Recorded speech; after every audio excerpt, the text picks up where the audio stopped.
Olá pessoal, Deus abençoe vocês, bem-vindo ao nosso canal. Tenho certeza que as mensagens aqui falarão ao seu coração. Se inscreva e ative as notificações. Deus vai falar ao seu coração. Abra comigo sua Bíblia, Jeremias capítulo de número 30. Jeremias foi um profeta que profetizou o cativeiro babilônico. Ele anuncia que Deus está por ter uma intervenção para reorganizar a vida do seu povo. Eu só queria, antes da gente entrar nos textos que eu queria trazer para você um pouco do conceito de cativeiro, para você entender. O cativeiro é um tanto diferente do que foi a escravidão no Egito. Vamos dizer que o cativeiro gozava de certa liberdade, o pessoal conseguia até fazer negócio, construir casa, ter filho, uma certa liberdade. Como funcionava na época antiga? Você assiste filmes, assiste séries, sabe que os exércitos mais fortes, a expansão dos impérios, entrava dominando terras, conquistando terras. Povos mais fortes dominavam povos mais fracos, um rei mais forte dominava sobre reis menores, e assim os impérios se expandiam, as guerras eram travadas. Bom, uma das estratégias que acontecia, preste atenção nisso, esse conceito é importante para tudo que a gente vai trabalhar hoje aqui. Uma das estratégias era o cativeiro. Quando um rei maior conseguia conquistar um reino menor, quando um império avançava num território menor e subjugava aquele povo por meio da guerra, o que ele fazia? Uma das estratégias era o cativeiro. O cativeiro é o seguinte: eu vou tirar o povo que mora aqui. Por exemplo, o povo de Judá vai sair, vai ser levado para a Babilônia cativo. Por quê? Deixa eu te falar uma coisa. A cultura é mais poderosa que o exército. Cultura é uma coisa que te dá força, cultura é uma coisa que te dá ânimo, cultura é uma coisa que é impregnada em você desde que você nasceu. Então o que eles faziam?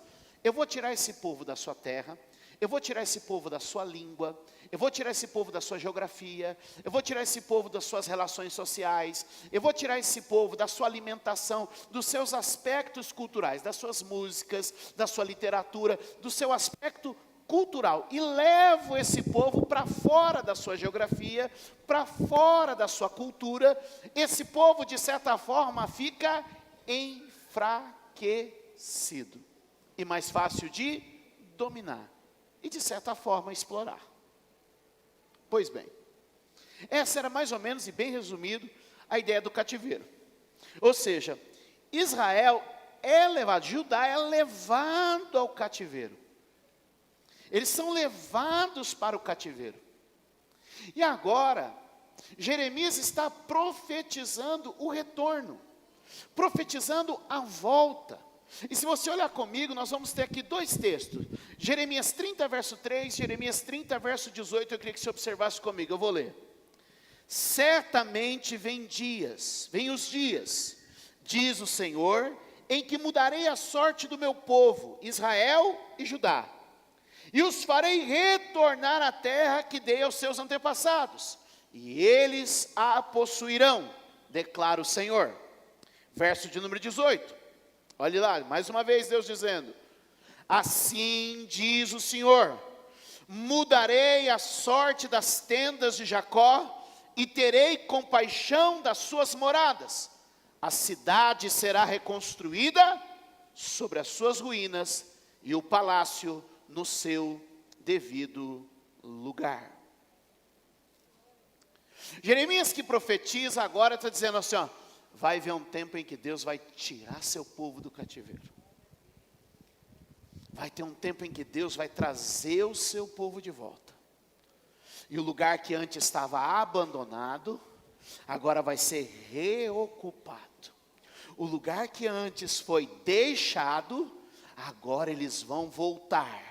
Para onde o pecado os levou, a graça e o amor de Deus vai trazê-los de volta. Para onde o pecado os arrastou para fora, agora o cuidado de Deus vai reconduzi-los. E Deus usa duas vezes a expressão, e mais um tanto de vezes no livro de Jeremias, muitas vezes ele usa essa mesma expressão, que é a expressão que eu quero trabalhar com vocês hoje. Quando o Senhor mudar a sorte do seu povo. Levante a sua mão e diga: Deus vai mudar a nossa sorte. A partir do capítulo 30, por várias vezes Jeremias vai usar essa mesma expressão: quando o Senhor mudar a sorte do seu povo, quando o Senhor mudar a sorte do seu povo. E eu quero trazer isso como uma palavra profética para a igreja hoje. Em Cristo Jesus, Deus mudou a nossa sorte. O pecado nos levou para fora e longe, mas o amor de Deus nos traz para perto e dentro. O pecado arrasou com tudo, mas a graça e a misericórdia do Senhor reconstrói. Quantos podem dizer amém? E dar um aplauso ao Senhor. Eu não sei onde o diabo trabalhou, eu não sei por onde o inimigo entrou, mas eu sei de uma coisa: Deus vai mudar a nossa sorte. Dá um glória a Deus. Levante a sua mão e diga: Deus está mudando a nossa sorte. Uau! O que acontece então? Vamos agora pegar os dois conceitos que aprendemos. Vamos aqui falar sobre o cativeiro. Primeiro, olha só, eles foram tirados do seu lugar. Eles foram tirados de onde eram mais fortes. Eles foram tirados de onde eles viviam bem. E agora eles foram levados para uma terra estranha. Foram enfraquecidos. Mas Deus está dizendo: quando eu mudar a sorte, eu vou trazer eles de volta e vou colocá-los no lugar devido, onde eles são mais fortes, onde eles são mais hábeis, onde eles são mais capazes. Ei! Eu quase que consigo ver o dia que Adão e Eva estavam saindo da presença de Deus, se afastando do jardim. E eu quase que posso ver Cristo Jesus dizendo: Pai, eu quero apresentar ao Senhor de novo a humanidade. Eles foram levados para um cativeiro onde foram mais fracos, mas agora eu trago eles de volta à tua presença, onde eles são mais fortes.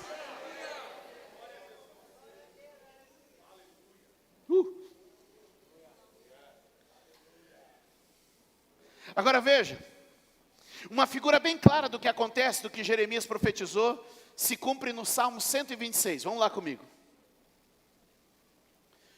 Salmo 126. Abra lá sua Bíblia. O Salmo 126 faz parte de um grupo de salmos. Do Salmo 120 ao Salmo 134. Que é chamado Cânticos dos Degraus. Tem 3 ideias a respeito disso.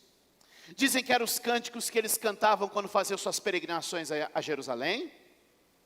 Outros dizem que eram os cânticos que eles faziam quando subiam ao templo. Outros associam isso aos 15 degraus que separam o pátio que ficavam as mulheres ao pátio onde os homens adoravam.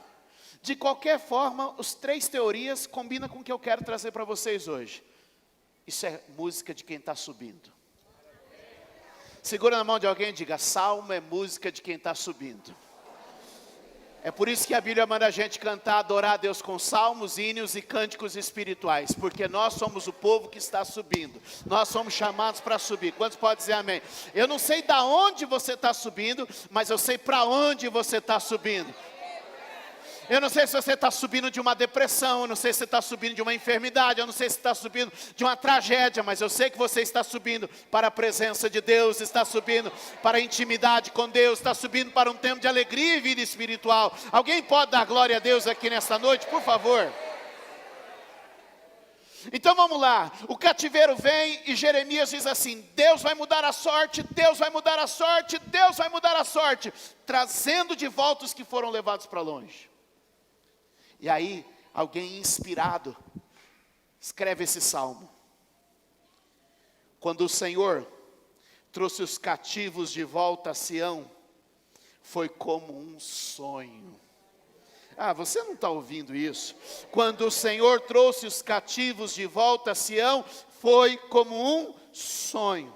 Então a nossa boca se encheu de riso e a nossa língua de cantos de alegria. Até as outras nações diziam: o Senhor fez coisas grandiosas por este povo. Sim, coisas grandiosas fez o Senhor por nós e por isso estamos alegres. 4, o Senhor restaura-nos assim como enche os leitos dos ribeiros no deserto. Aqueles que semeiam com lágrimas, com cantos de alegria colherão. Aquele que sai chorando enquanto lança a semente voltará com cantos de alegria, trazendo seus feixes. Percebe que o texto está dizendo o seguinte: quando volta a sensação seguinte, a gente estava longe, mas agora vamos vir para perto. A gente foi excluído, mas agora vai ser reconduzido. O pecado afastou, mas o amor de Deus trouxe de volta.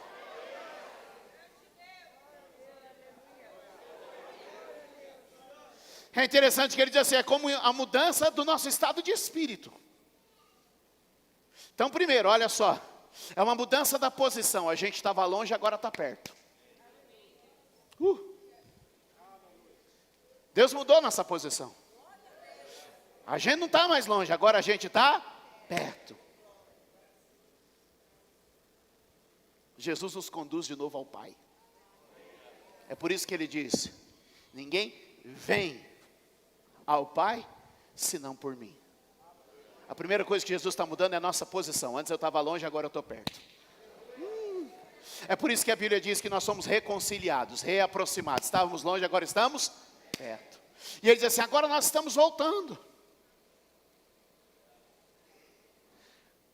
Se ele muda a nossa posição, também muda o nosso estado de espírito. Olha como ele usa, ele diz assim, a nossa boca se encheu de riso, e os nossos lábios de cânticos de livramento. Sabe o que ele está dizendo? Aquilo que Jeremias profetizou, Deus vai mudar a nossa sorte, vai colocar a gente de novo onde a gente sempre deveria estar, e vai mudar o nosso estado de espírito, vai pôr louvor na nossa boca, vai pôr um sorriso de novo nos nossos lábios. Alguém pode dar glória a Deus? Posso declarar que esta noite Deus está mudando a sua vida? Posso declarar que esta noite Deus está mudando a nossa sorte? É por isso que aqui a gente não fica cantando descida, não fica cantando derrota. A gente canta a obra dele e o que ele fez por nós. É por isso que você está proibido de ficar cantando lamento, dor, tristeza. Não, começa a cantar o que ele fez. Começa a cantar o resgate que ele operou por nós. Mudou nossa posição, mudou nosso estado de espírito, por consequência vai mudar o nosso testemunho ao redor. Não é eles que estão dizendo, são as nações que dizem, grandes coisas fez o Senhor por estes. Ei, são os povos ao redor, são os vizinhos dizendo, grandes coisas fez o Senhor por estes.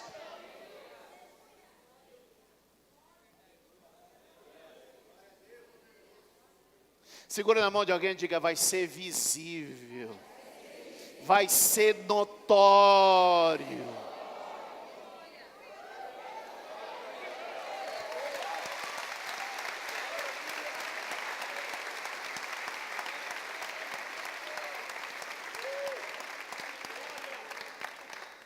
Quando Ele me leva de novo à sua presença, quando Ele muda o meu estado de espírito, sabe o que acontece? A minha vida dá sinais da sua manifestação.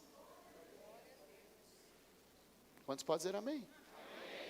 E sabe o que é interessante? Que eu vejo a liberdade que eles tinham aqui. Esse verso mexe muito comigo, porque ele diz assim, ó.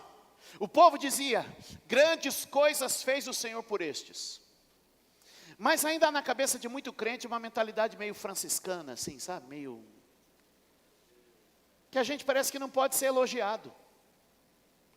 Que a gente parece que não pode celebrar. É ou não é? Você já viu alguém que fala assim, como Deus te abençoou? Qual que é a nossa resposta? Tu não sabe as lutas que eu passo. Não é assim? Aí alguém me encontra e fala assim, Júlio, como está uma benção a igreja, os cultos todos lotados, domingo inteiro, gente entrando, gente saindo, que bom, hein? Mas você nem sabe. Mas é uma humildade meio nada a ver, não é não? Graças a Deus eu estou liberto, igual esse povo aqui. Eu contei semana passada, né? Eu fui num congresso, estava pregando, o cara falou assim, puxa, sua igreja é em Suzano, né? Falei, E ele falou, e em Suzano, uma igreja com gente rica, né? Eu falei, como assim? Ele falou assim, eu assisto lá, só tem gente rica naquela igreja. E é em Suzano. Aí eu não sei se eu fiquei triste por Suzano ou feliz por vocês, mas...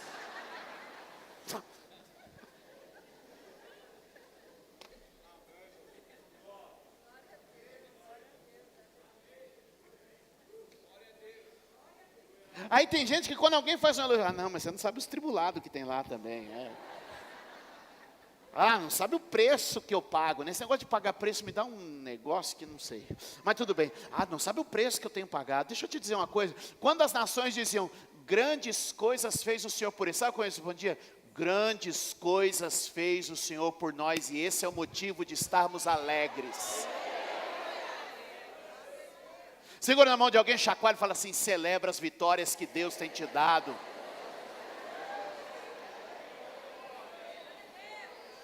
Chacoalha aí, fala assim: Deus mudou o cativeiro, Deus mudou a sua vida. Celebra as vitórias que Deus tem te dado. É bom.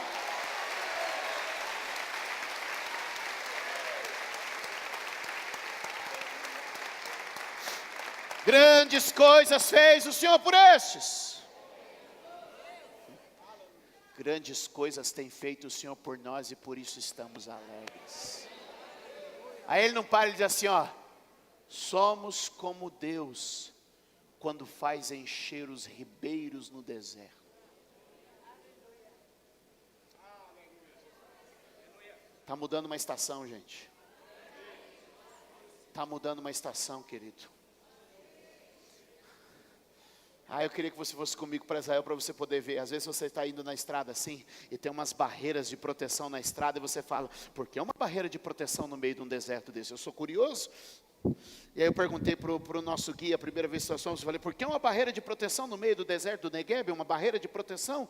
Nós estamos cruzando o meio do deserto. E ele disse assim: porque quando chove lá nas cabeceiras, quando a neve começa a derreter no topo dos montes, sem que ninguém espere, sem que ninguém imagine, de repente uma enxurrada de água vem. Uma estação chega em que esse deserto floresce, uma estação chega em que esse deserto fica verde, e ele está dizendo: quando Deus muda a nossa história, a primeira fotografia de um deserto seco, mas a fotografia que vem depois é de um pasto verdejante. Quando Deus muda a nossa sorte, a primeira foto é de uma alma árida, seca, mas a segunda foto é de quem foi regado pelas águas vivas do Senhor.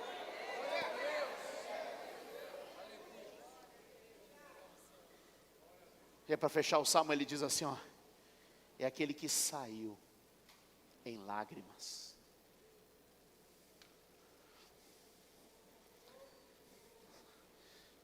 Eu fico pensando que ele estava tentando descrever com poesia, com música, dizendo assim, ó: Judá e Israel saíram para o cativeiro chorando. Ninguém sai da presença de Deus alegre, contente. A presença de Deus, a tristeza salta de alegria. Na presença de Deus, a alegria. Mas a saída é uma saída de choro, a saída é uma saída de tristeza. Não se afaste do Senhor. O afastamento é de lágrimas, a reconciliação é de alegria. O afastamento é de tristeza, mas a volta é de celebração. Eles vão e ele diz assim: é como quem vai semeando com lágrimas. E é quase como ele dizendo para nós: a gente fez o caminho do cativeiro chorando, mas a gente está voltando. Deus mudou a sorte, Deus virou o quadro, Deus mudou a vida, Deus mudou a situação. O que mudança de sorte quer dizer? Mudança de situação. Mudança de situação. Ele diz: a gente foi chorando, mas a gente está voltando com alegria. A gente foi lamentando, mas a gente está voltando celebrando. Ei, ele está dizendo: quando o pecado leva, ele leva com choro, mas quando o Espírito traz, ele traz renovando a minha e a sua alegria. Levante as duas mãos e diga: Deus está mudando a nossa sorte.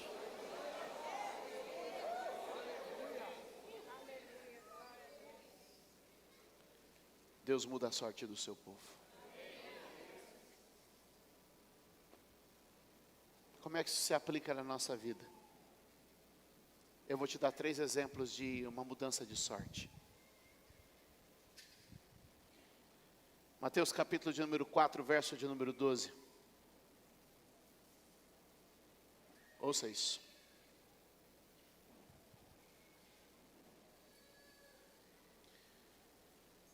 Quando Jesus ouviu, 4:12, quando Jesus ouviu que João tinha ido preso, voltou para a Galileia. 13.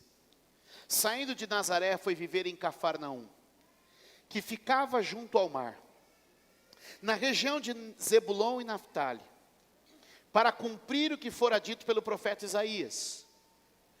O profeta Isaías teve uma visão. Qual visão? Ele está lá 700 anos antes de Jesus, presta atenção. E ele diz assim: eu estou olhando para a terra de Zebulon e Naftali.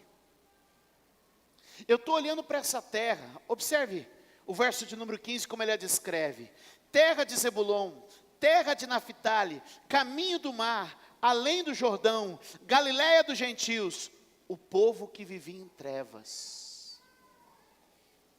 O povo que vivia em trevas viu uma grande luz.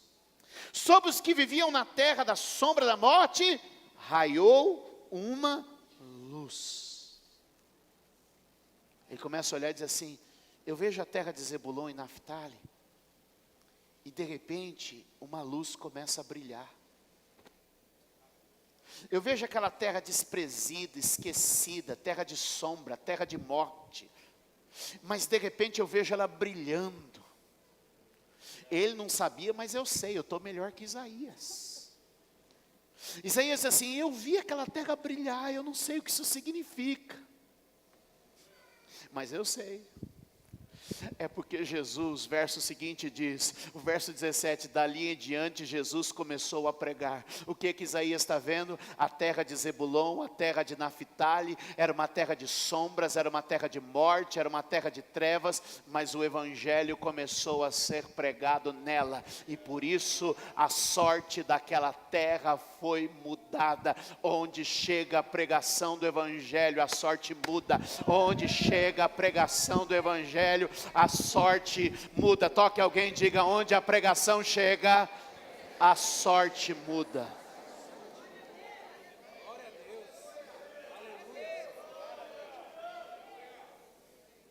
Cristo Jesus é a luz do mundo que muda a nossa sorte. Ah, você não me ouviu. Cristo Jesus é a luz do mundo que muda a nossa sorte. Posso usar a senhora de exemplo, mãe? Está aqui minha mãe. Fica de pé, mãe. Fica de pé, pai. Quem não conhece são meus pais. Senta um minutinho.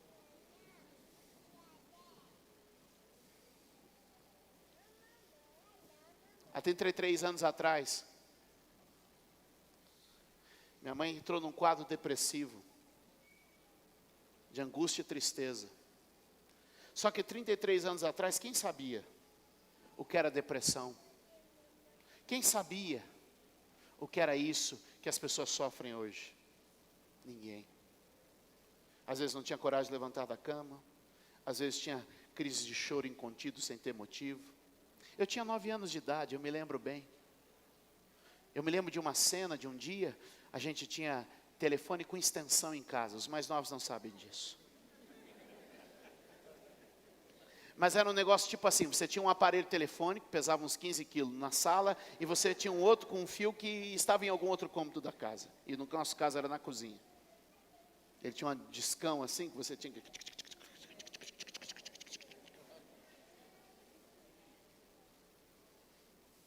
Eu lembro de uma vez a minha mãe conversando com uma amiga, chorando muito. E eu me lembro de todo aquele processo, aquele quadro de dor e sofrimento, e eu me incomodava porque eu via minha mãe sofrendo. Às vezes você pensa que as crianças estão pela casa e não percebem, mas os meninos percebem, gente. E as meninas mais ainda.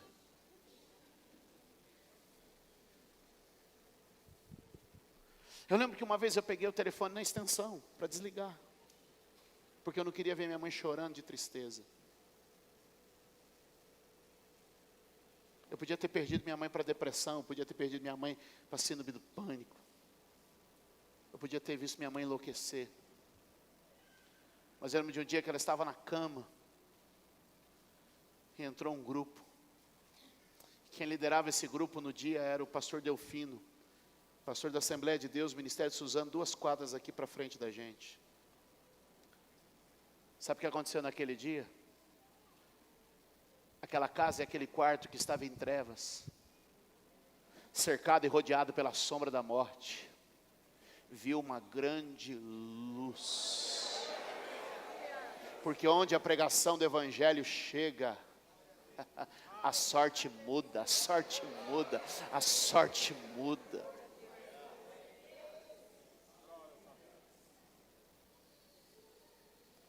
Dois anos mais tarde, angustiado pela vida, dominado por espíritos malignos, meu pai saiu um dia de manhã para trabalhar. Não chega no trabalho, pega a rodovia em Tibiriçá, procurando um jeito de dar cabo da própria vida. Quem está falando com você aqui, podia ter perdido pai, podia ter perdido mãe, mas tentando dar cabo da própria vida, seguindo aqui, a luz brilhou, a sorte mudou.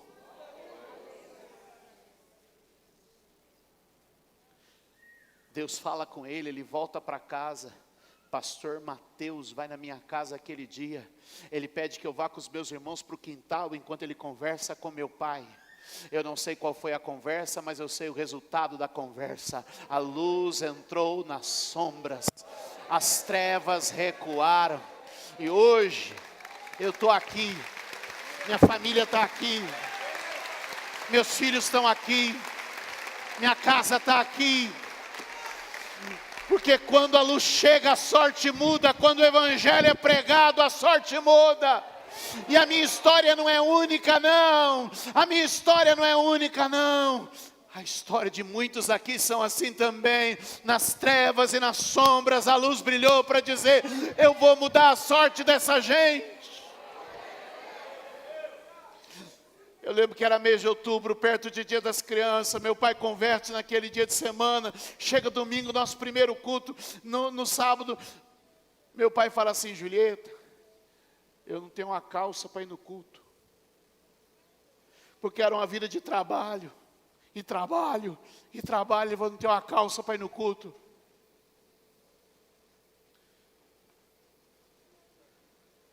Trabalhava 7 dias por semana, do amanhecer do dia ao pôr do sol, e não tinha condição de comprar uma calça.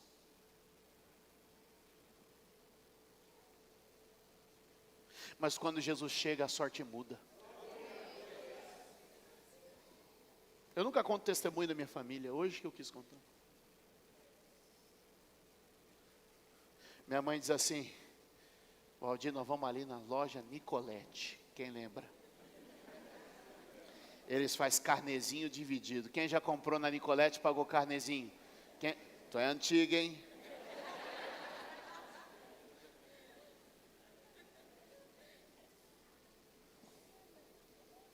Eles entram na loja Nicolete para comprar uma calça para meu pai poder ir no culto domingo. Eu vejo que ele sai com o pacote da calça.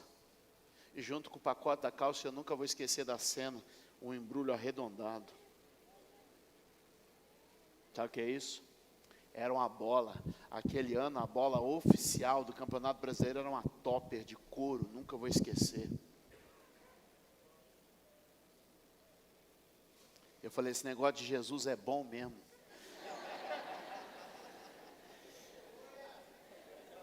Porque ó, eu não tinha futebol, mas eu tinha a melhor bola. Isso é a graça de Deus. Você pode não ser o melhor, mas o que te deram é o melhor que existe, irmão.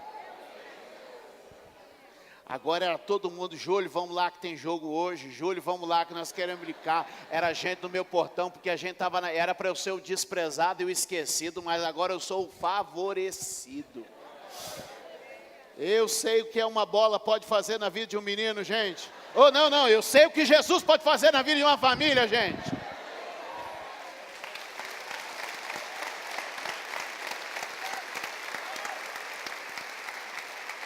Segura na mão de alguém e diga: a sorte vai mudar. Onde o Evangelho é pregado, a sorte é mudada. Estava nas trevas, veio para a luz. Estava na morte, veio para a vida. estava na derrota, veio para a vitória, estava no fracasso, veio para o sucesso, estava no pecado, veio para a santidade.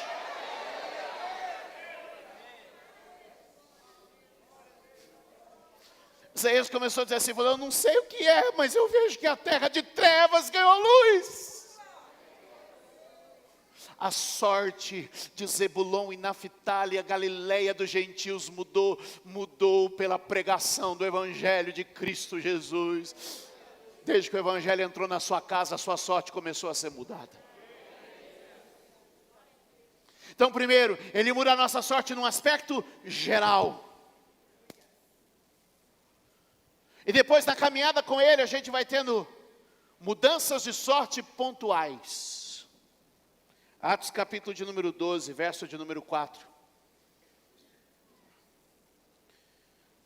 Pedro é preso. Tendo-o prendido, lançou-o no cárcere. Entregou-o para ser guardado por 4 escoltas de soldados cada uma. Pedro estava preso a 16 homens. O Herodes confundiu ele com o Chuck Norris, só pode ser. Quem lembra do Chuck Norris? Gente antiga para valer aqui hoje.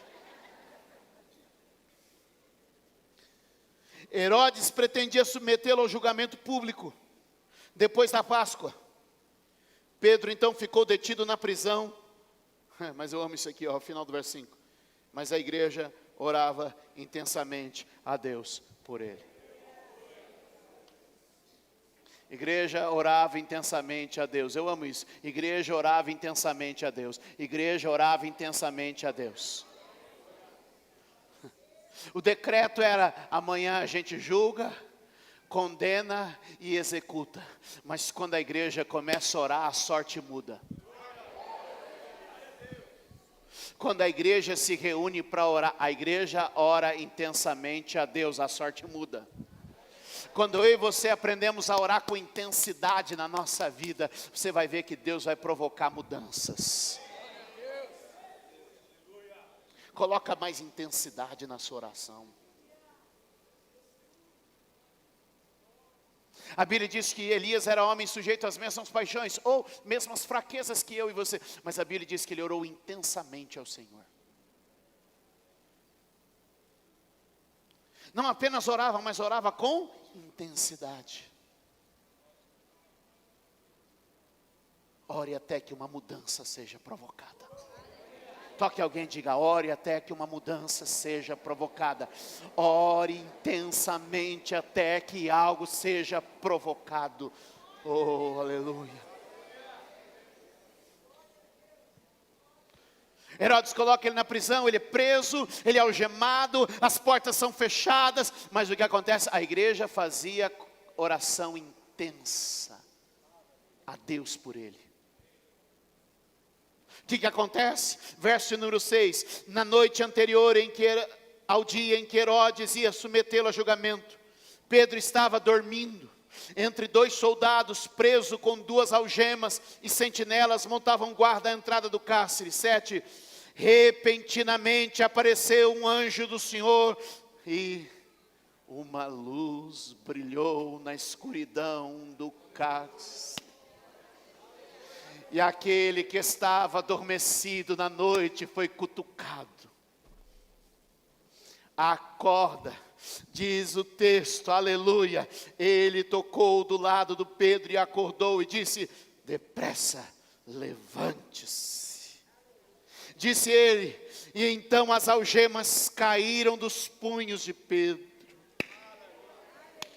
Nós estamos orando e algemas estão caindo, nós estamos orando e a luz está brilhando, nós estamos orando e Deus está visitando lugares de trevas nesta hora, onde estão filhos, maridos, parentes. Nós estamos orando e Deus está visitando familiares, amados, queridos. Nós estamos aqui intensamente na presença de Deus, e a sorte de alguns está sendo mudada nesta noite. Ele levanta, as algemas caem, e o anjo diz: veste a capa, põe a sandália e vamos embora daqui. A sorte está mudando, Pedro. tem uma igreja orando, e onde tem uma igreja orando, a sorte muda. Jesus veio, mudou a nossa sorte por completo. A igreja ora e pontualmente a nossa sorte vai mudando.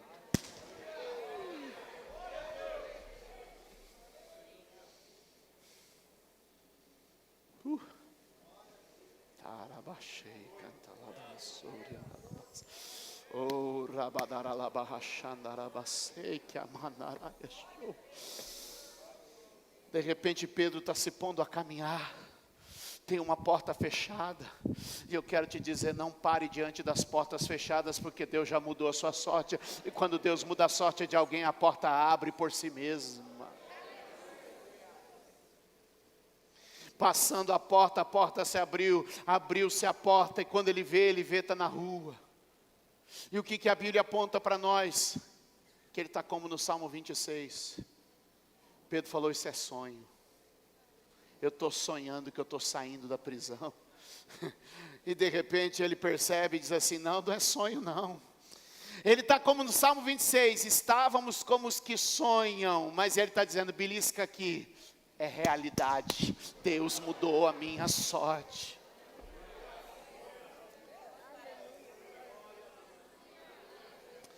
Se prepara para viver aquilo que parece um sonho.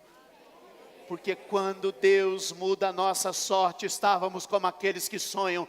Nossa boca se enche de riso, nossos lábios de cânticos de alegria. E se diz entre as nações, grandes coisas fez o Senhor por estes. E aí você responde, grandes coisas fez o Senhor por nós. Restaura a nossa sorte como os ribeiros do deserto, porque quem semeou com lágrimas vai colher com alegria. O nosso Deus muda a nossa sorte, o nosso Deus muda a nossa condição, o nosso Deus muda a nossa história.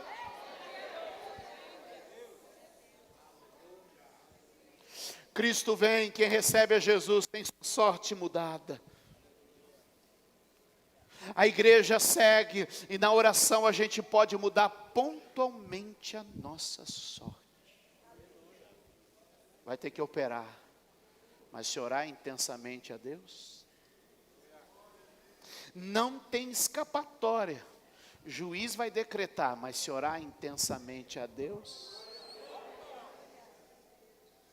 já está decidido, não há como reverter, mas se orar intensamente a Deus,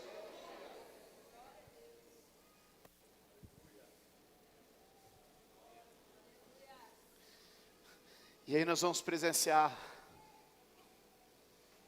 algo interessante, porque a Bíblia diz que Pedro estava andando solto pela rua, e a igreja continuava orando porque Pedro estava preso.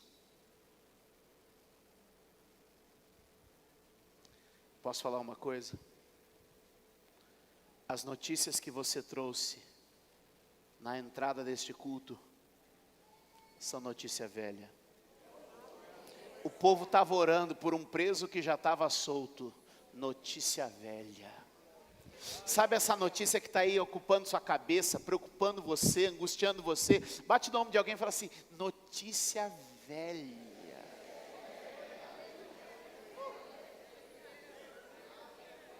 O povo tinha colocado o WhatsApp no modo avião. Não chegou atualização. Não apareceu assim, uau, Pedro sai da prisão. Eles estão orando por um preso que já está livre. Deixa eu te dizer, quando Deus muda a nossa sorte, aquilo que estava preocupando a gente já não é mais preocupação. Quando Deus muda a nossa sorte, aquilo que a gente está orando e pedindo ainda, Deus já antecipou e já cuidou. Será que alguém pode dar um glória a Deus?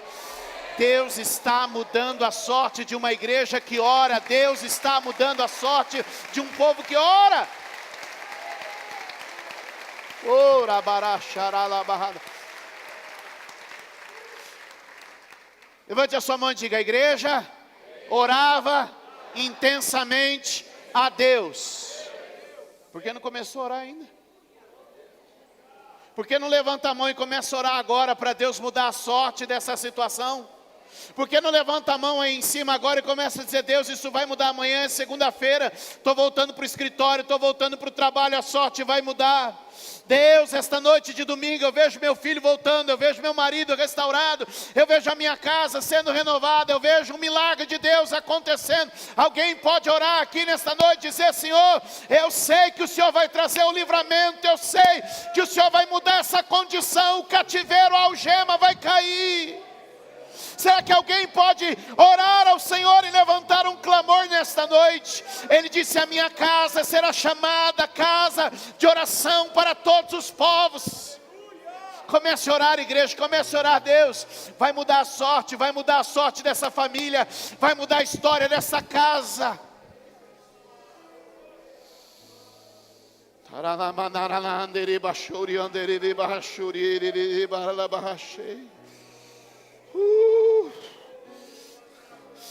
Deus está mudando a sorte de gente aqui hoje. Deus está revertendo o quadro. Jeremias disse: quando eu mudar a sorte do meu povo, quem está longe vai vir para perto. Quando eu mudar a sorte do meu povo, o lugar desabitado vai ser habitado de novo. Eu vou pôr quem eu quero pôr no lugar novamente. Eu vou pôr de novo, eu vou ocupar de novo aquela posição com Ele. Meu Deus, Deus está levantando aqui gente que você está lembrando aí agora para orar, que está longe. Deus está dizendo: eu vou trazer para perto de novo. Ele foi pelo pecado, mas vai voltar pela minha graça. Ele foi pelo engano, pela dor, mas Ele vai voltar com a alegria da restauração, porque a sorte vai mudar hoje.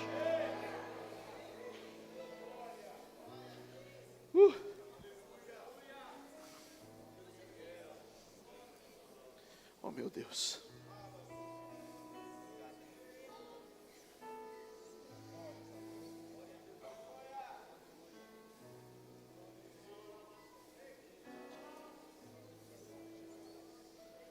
Deus está visitando a igreja, gente. Posso profetizar, 2019 ainda tem testemunho, ainda tem resposta, tem virada.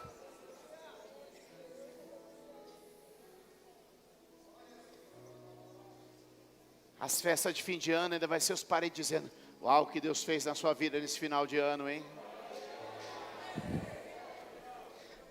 Porque a igreja orava intensamente a Deus.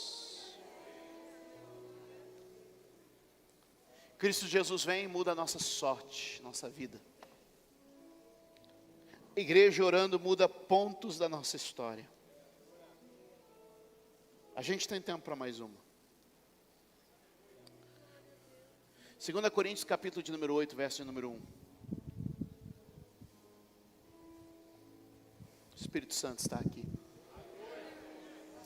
Não perde esse ambiente glorioso que a gente está vivendo aqui agora, não. Essa presença extraordinária de Deus. Aleluia. Capítulo 8, verso de número 1 diz assim: agora, irmãos, queremos que vocês tomem conhecimento da graça de Deus concedida às igrejas da Macedônia. Deus visitou eles e mudou a sorte deles. Agora eles estavam nas trevas, agora eles estão na luz. Eles estavam na morte, agora eles estão na vida. A igreja tem orado e milagres têm acontecido lá no meio daquele povo. Mas eu queria que você observasse o verso de número 2 agora, o que diz. Diz assim: e no meio da mais severa tribulação, a grande alegria e a extrema pobreza deles transbordaram em rica generosidade.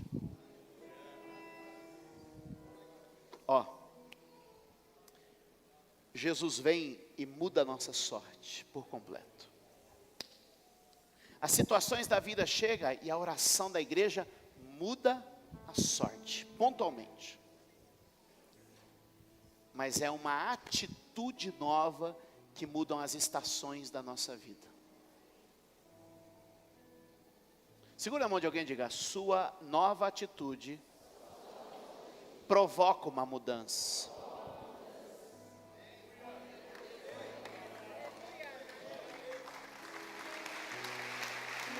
Segura esse texto aí para mim, segura ele. Olha só, como termina o nosso salmo que mostra o que Jeremias profetizou? Que quem semeia, colhe. Quem semeia, colhe. Observe que Paulo está dizendo aqui, quero que vocês conheçam a graça de Deus dada às igrejas da Macedônia. Aí eles assim, no meio da mais severa tribulação,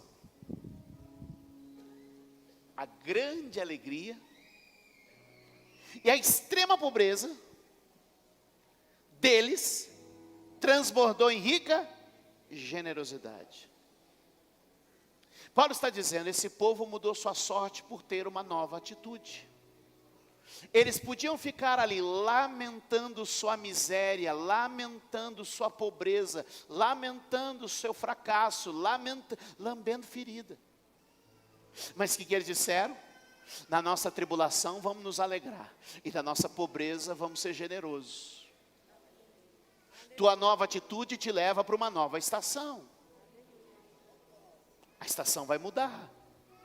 Era deserto seco, mas virou pastagem verde. Nova atitude. Deixa eu contar uma experiência. Hoje eu estou de testemunho hoje. Deixa eu contar uma experiência que eu tive essa semana. Fui pregar no estado de Santa Catarina agora, final de semana todo, voltei ontem à noite. E 5 anos atrás eu tinha ido para esse mesmo lugar. E eu fui para participar de um congresso. Cheguei lá, um ilustre desconhecido. E ouvi o testemunho de um homem que hoje é um dos maiores empresários do estado de Santa Catarina. E ele começou a falar de como Deus mudou a história dele. Era um homem muito pobre. A esposa dele me abordou agora, esse final de semana, e falou assim, Júlio, é uma senhora já, perto dos seus 70 anos, e ela diz assim, a casa dos ricos, onde eu trabalhava, eu era a doméstica, eu era a faxineira da casa dos ricos da cidade. Hoje, eles sobem no elevador comigo porque moramos no mesmo prédio. Eles são muito ricos, tem uma das maiores indústrias lá, tem helicóptero, essas coisas todas. E, bom. Mas é interessante que ele começou a falar, eu falei, esse homem tem alguma coisa diferente nele. E eu falei assim, e o Espírito Santo me dirigiu. E eu estava naquela época, eu tinha tomado umas decisões erradas, algumas coisas, e a obra aqui estava empacada, parada, estacionada. A gente não conseguia começar a construção do templo.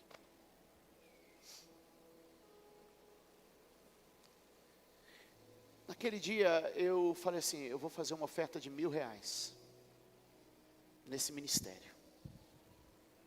Eu podia? Não. Eu não podia. Já contei essa história aqui na igreja. Aí eu falei assim, hoje está tudo fácil, cartão resolve qualquer problema de oferta. Falei, vou lá atrás, fala para o obreiro dividir em 10.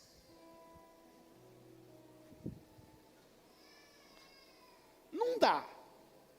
Mas em 10.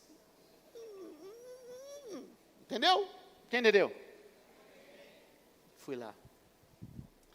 Obedece Deus, irmão, senão você passa vergonha, tá? Aí cheguei lá para o obreiro e falei assim, ó, R$1.000, mas você divide em 10 para mim. Ele passou, não aprovou. O pastor não está aprovando.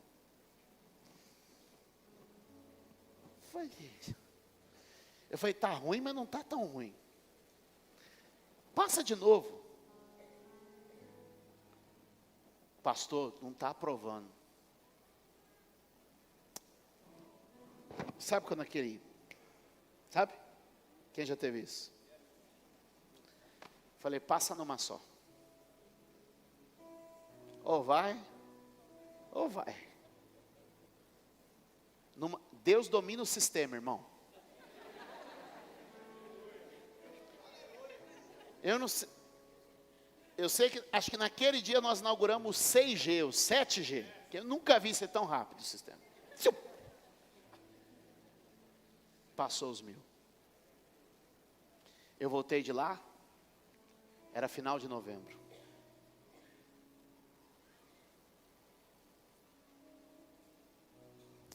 (16, 14, não, 16 de dezembro de 2014.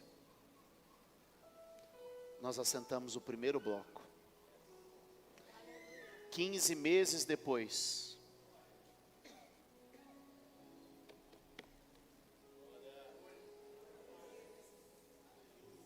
30 de abril de 2016. O dia da mudança. Nós construímos um templo de 6 milhões de reais em 15 meses. Porque uma mudança de atitude provoca uma nova estação na nossa vida. Vocês não acreditam nesse tipo de coisa? Ah, tá bom. Por que eu estou contando isso para vocês? Depois desse dia, eu nunca mais paguei para voltar a Santa Catarina. Eu volto lá vezes e vezes. Nunca mais. Eu sou levado.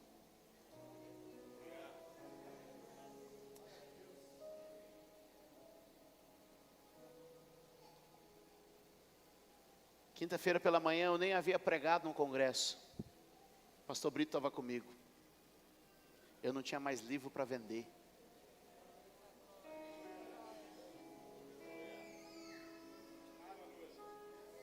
Deixa eu falar uma coisa para você. Cristo Jesus mudou a minha sorte de vida. A intensa oração da igreja tem mudado pontos específicos. Mas é sempre uma atitude nova diante da vida que vai mudando a estação da nossa história. Segure na mão de alguém e diga: Deus ainda muda a sorte do seu povo.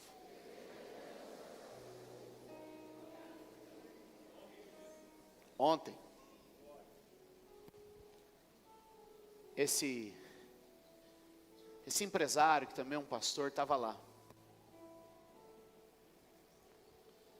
Eu falei: está na hora de fazer isso de novo.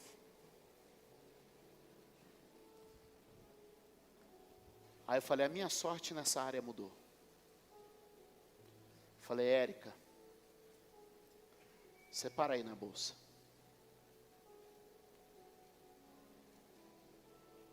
Eu fui nele e falei assim: ó, hoje eu vim aqui fazer uma outra oferta, 5 anos depois.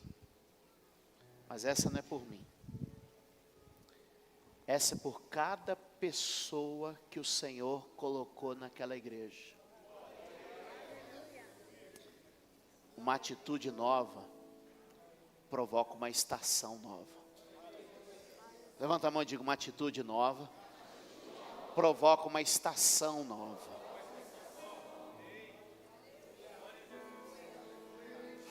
Foi interessante que ele me abraçou e orou por mim, e eu recebi tudo que ele profetizou.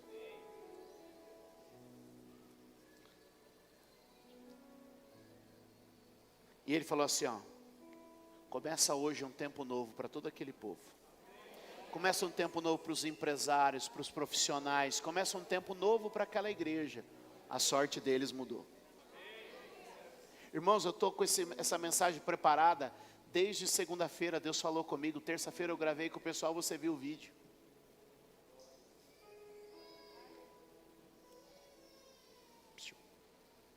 Ele terminou de orar por mim discretamente. Entreguei para ele o valor, uma semente que eu fiz em seu favor. Saí dali, dei 10 passos. Um outro homem me abraça. Ele não sabe o que aconteceu lá. E ele diz assim: hoje Deus muda a história daquele povo. Ele começa uma estação nova na vida dos crentes daquela igreja. E ele disse: não vai esperar dia 31 de dezembro para a virada. Ele diz: a virada está começando domingo. Volta. Sabe o que eu quero dizer? Aquilo que Deus começou a falar na segunda-feira aqui para esta igreja sobre a mudança da sorte. Onde Deus, aleluia, coroou. E hoje Deus está confirmando na minha vida, na sua vida e na nossa história. Levante a sua mão e diga: quando o Senhor mudou a nossa sorte, nós passamos a viver como quem sonha. Nossa boca se encheu de riso e nossos lábios de cânticos de alegria. E diziam-se entre as nações: o quê? Grandes coisas fez o Senhor por eles. E nós dizemos o quê? Grandes coisas fez o Senhor por nós. E por isso estamos alegres. Dai glória! eu sei que algo aconteceu aqui hoje. Ere, babara, show,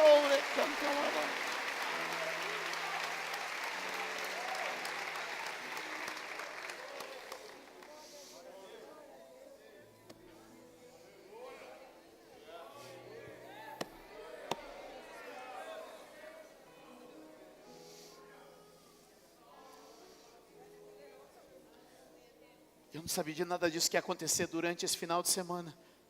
Mas segunda-feira, eu estava na minha casa à noite e o Espírito Santo começou. Eu falei, Senhor, amanhã cedo eu vou gravar a chamada de domingo. E eu perguntei, Senhor, o que o Senhor tem para mim? Para aquela igreja.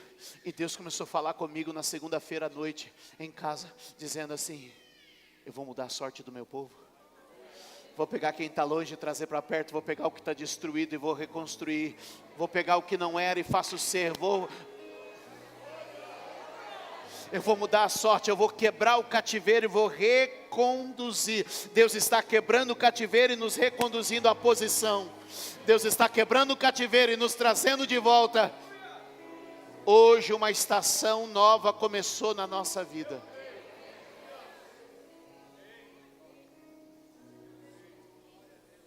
Onde o evangelho chega, a sorte muda.